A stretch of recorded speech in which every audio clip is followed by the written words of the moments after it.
Եթերում լուրերի ժամը 15-ի թողարկումն է, ես Մերի Դանիելյանն եմ, բարի օր։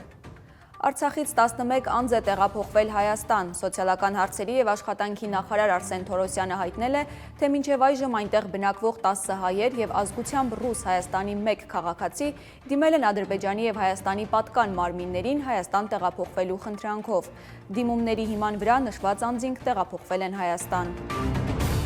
Դոնալդ Թրամփը հայտարարել է, թե Միացյալ Նահանգների ռազմական հսկա նավատորմ է ուղևորվում դեպի Իրան։ Նա Դավոսից Վաշինգտոն վերադառնալիս ինքնաթիռում լրագրողների հետ զրույցում նշել է, թե հույս ունի, որ ոչինչ չի պատահի և ԱՄՆ-ն ստիպված չի լինի ուժ կիրառել։ Թրամփը կրկին պնդել է, որ Իրանը չեղարկել է 837 ցուցարարի մահապատժի ծրագիրը ի պատասխան իր սպառնալիքների։ Հիշեցնեմ, Սպիտակ տան ղեկավարը բազմիցս սպառնացել է ձեռնարկել շատ խիստ միջոցներ, եթե Իրանի իշխանությունները չդադարեցնեն բռնությունները և սկսեն մահապատժի ենթարկել կառավարության դեմ բողոքի ակցիայի մասնակիցներին։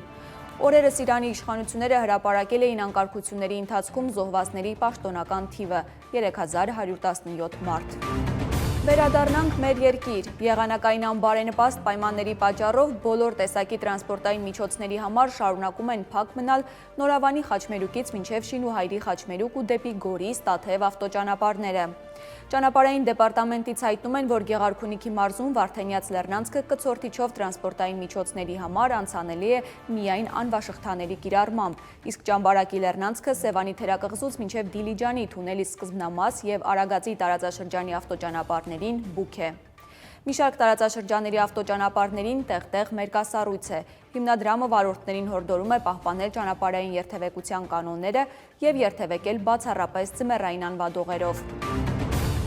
Հայ առաքելական Սուրբ եկեղեցին դատի է տվել Հովհաննավանքի կարգալույծ եղած քահանա Ստեփան Ասատրյանին, նախկինում Տեր Արամ։ Դատալեքս համակարգից տեղեկանում ենք, որ եկեղեցին 2 հայց է ներկայացրել Ասատրյանի դեմ։ Առաջինով դատարանից պահանջվում է պարտավորեցնել Ասատրյանին վերադարձնել Արագածոտնի մարզի Աշտարակ համայնքի Օհանավան գյուղի Հովհաննավանքի եկեղեցին, այդ թվում եկեղեցու բանալիները, նաև արգելել նրա մուտքը Սուրբ Խորան, Ավանդատուն և Ատյան։ Երկրորդ հայցով էլ եկեղեցին դատարանից պահանջում է պարտավորեցնել Ասատրյանին վերադարձնել հայ եկեղեցուն սեփականության իրավունքով պատկանող այն բնակարանը, որտեղ բնակվում է նա։ Հիշեցնեմ, հոկտեմբերի 21-ին է ամենայն հայոց կաթողիկոս Գարեգին II տնօրենությամբ կարգալույց հռչակվել Տեր Արամ քահանա Ասատրյանը, ավազանի անունը Ստեփան Ասատրյան։ Մարզաշխարհից ունենք ուրախալի լուր։ Հայաստանի ֆուտզալի ազգային հավաքականը պատմական հաղթանակով է նշել նորամուտը Եվրոպայի առաջնությունում։ B խմբի մեկնարկային խաղում Ռուբեն Նազարեթյանի թիմը 2-1 հաշվով հաղթել է բրոնզե մեդալակիր Ուկրաինայի թիմին։ Մեր թիմից դուբլի հեղինակ է դարձել Միհրան Դերմենջյանը։ Նազարեթյանի գլխավորած թիմը հաջորդ խաղը կանցկացնի հունվարի 25-ին։ Մրցակիցը Չեխիան է։ Այսքան այս ժամին, մեր հաջորդ հանդիպումը ժամը 17-ին է։